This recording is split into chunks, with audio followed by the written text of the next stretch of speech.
Hey coders, and welcome to another exciting episode on our Pandas playlist. This is going to be episode 10, and we're going to be learning how to modify the column and index names of our data frame. So, as with anything in Pandas, there are a lot of different ways in which you can accomplish this. However, I've picked out 4 methods for us today, which will greatly assist you in this. And they are rename, string.replace, set index, and finally reset index. So without any further delay, let's jump on and over to the code. We'll start off this demonstration as we always do by importing pandas as PD and then using that pandas library to read in our CSV data that's hosted at this web address right here, which we'll then convert and transform into a data frame. Alright, so we'll have a peek at that data frame. This is the same data frame which we've been using throughout the course of this playlist so far, so it should look very familiar to us. But now, let's say that we wanted to change some of these column names around. Let's say, for instance, that we wanted to make this lunch column name lowercase, and then maybe we wanted to just change this student ID column name into just ID, because we already know that this is the student's data table. Alright, so how could we do this? Well, there's a couple of different ways we could do it, so let's look at them one by one. The first way is to use the rename method. Now, the rename method is used for renaming either the column and or the index names, right? So you can actually use rename to change the column names, but you can use it also to change the index names. So let's see how to do that. So let's first change the column names. Alright, so you'll say whatever data frame you're trying to change or transform, and then you'll say .rename. Now, after that, you'll specify a dictionary where all of the keys are the pre-existing column names or index names, and then for every one of those keys, you'll specify what you want to convert that column name into, right? So for lunch, all capitals, we're saying that we want to convert it to lunch all lowercase. And then for the next property right here, our key value pair, we're saying that we want to convert the student ID column name to just ID. Alright, so by default, actually, if we were to get rid of this axis equals 1, then rename is going to look in the index names right here. And if we were to just run this, it's not going to do anything because it can't find a lunch or a student ID index name, right? By default, it's looking in the index. However, we can change that by simply specifying in the optional argument axis, we can say axis equals 1. That's going to tell the rename method that we actually want to look throughout the columns. And if we were to run this right now, then there we go. It looks like lunch has been converted to lowercase, and then also student ID has been converted to just ID. Cool, so that worked. Awesome, so if you want to achieve this same transformation, but you maybe didn't want to use this axis optional argument, then you could just explicitly say columns equal, right? So you could take that same dictionary mapping, and then you could just input that in the columns optional argument. And honestly, this is actually what I do most of the time, just because I think this is a little bit more straightforward and to the point. And if I were to run this cell, then this is going to output the same exact now transformed data frame. We're going to get lunch lowercase and then ID just as it is. Cool. So let's look at the index just for completeness.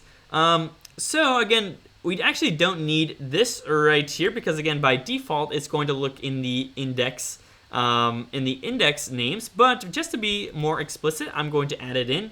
So what this is going to do is it's going to say, all right, give me index 2 right here, or the column or the row with the index name of 2, and then also the row with the index name of 996, which is all the way down here. Convert those two into row 2 and row 996. So let me run this, and there we go. So now we have the index name row 2, and it was previously just 2, and the index name row 996, where 996 was there just on its own. Cool, so that is how to change the column and the index names if they are known quantities. However, sometimes you won't you won't want to explicitly change the known quantities. You might not know what the column names are or the index names are. In that case, you can replace your mapper function or your mapper dictionary with a function, a custom function or a pre-built function. So in this example right here, I have defined my own function called camel-caseify, and I'm passing that function into the rename mapper argument right here. What that's going to do, since I have specified access equals 1, is it's going to pass in every single one of these column names into this function right here. And that's going to get us now, or this is going to basically transform each of these column names into camel case. So let me run that for you just to show you what that is. And there we go. So now we have each of our columns in camel case, and we didn't have to specify them one by one in a dictionary. So that's another cool little trick that you can use with the rename method.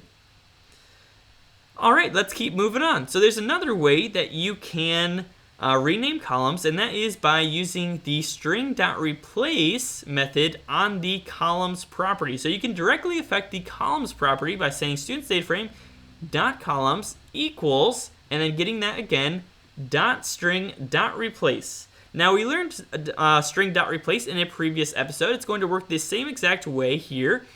Basically, you're going to say, all right, replace any of the characters that match this first pattern with this pattern in the second argument position. And since we are specifying regex equals true, then it's going to be treated, this first string is going to be treated as a regular expression. So that's going to get all of our spaces and then transform them, or at least convert them, replace them with an underscore. So let's look at our column names again. So for instance, there's a space in between math and score, between reading and score, between test preparation and preparation and course. It's going to convert all of those spaces into underscores, and you'll see why that might be an advantage. All right, so if I'm going to now run this cell, then there we go. So now we have underscores where the spaces used to be. And this can be really good for you because now you can access, using dot notation, the column name. So if I were to say student's dataframe.mathscore, there we go, that works. It gets us that series. So that is like a nice little, again, trick, or a nice thing that you should probably do as you're cleaning up your data frame. And that makes it a lot more easy just to access those column names, and they're all uniform. Cool. So let's move on to index now. So we can use this method, setIndex, to set the index of our data frame using an existing column. Now, why would you want to do this? Well, as you can see, when you just were to read in a CSV and convert that directly into the data frame, you'll get the default index, which is a range from 0 all the way to the amount of rows in that data frame minus 1. Now, this is perfectly fine, but let's say that you wanted to set a new index so that you could index rows by, say, student ID. Let's say that you want to set student ID as your index. So you would use the method, again, .setIndex. So let's see that in action. If I were to run this cell right here, then now the student ID column has been converted to our index column, basically right here. So this is really cool because now I can say maybe .loc and use the student ID as our location, as our locator. And there we go. So now we get the row of this student ID.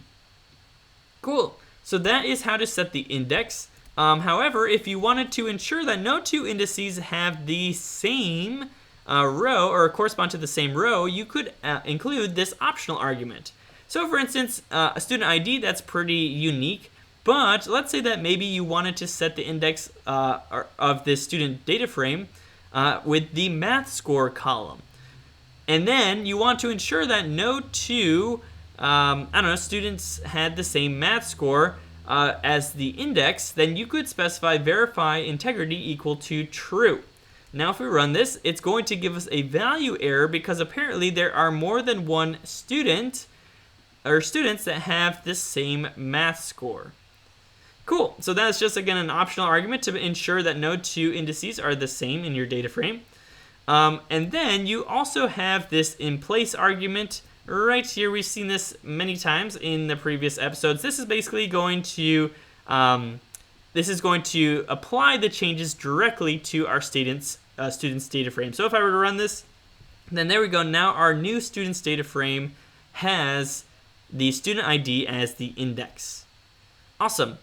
So the next and last method that we're going to look at is reset index. Basically, this is going to do the opposite of set index. It's going to transform indices into a regular table column and revert the indices back to the range. So it's basically going to undo what we just did here up in set index. If I were to run this cell right here that says reset index, then that's going to take the student ID, or all of the indices that used to be the student ID, and then push that to its own column, and then reset the indices back to 0 to 999, or 0 to the 999 index. Awesome. So that is how to reset the index. However, we can also convert indices back to the range and delete previous indices. So if we were to say student's data frame, which, just to remind you again, let me run this. This is our current student's data frame right here. If we were to say reset index and then drop equal to true, then our student's ID index won't be converted back to a column. It's just going to drop it, and then we're just going to have a normal, or the default index, which is 0 to the amount of rows minus 1. So let me run this cell just to show you what I'm talking about. And there we go. Now we have our indexes from 0 to 999, and then we also don't have the student's ID anymore in this data frame because we specified drop equals to true. All right, that's going to be it for this episode. I hope you learned something and enjoyed it. If you did, don't forget to hit that like and subscribe button. It really means a lot to me, and I'll see you in the very next episode.